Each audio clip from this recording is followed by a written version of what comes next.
Maaga at mahusay na paghahanda naging masusi upang maibsan ang malaking epekto ng Bagyong Tino sa Danao City, Cebu.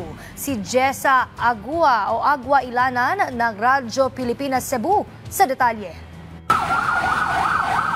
Para sa local government unit ng Danao City sa Northern Cebu, ang mga naranasang kalamidad sa nakaraan ang nagsilbing paraan upang mas paghusayin ito ang mga paghahanda kontra sa sakuna gaya ng paghagupit ng Bagyong Tino. Ang naturang syudad ay katapat ng Camotes Island na unang hinagupit ng bagyo bago tumama sa mainland Cebu. Higit 100,000 individual ang apektado ng malawakang flash flood sa Danao.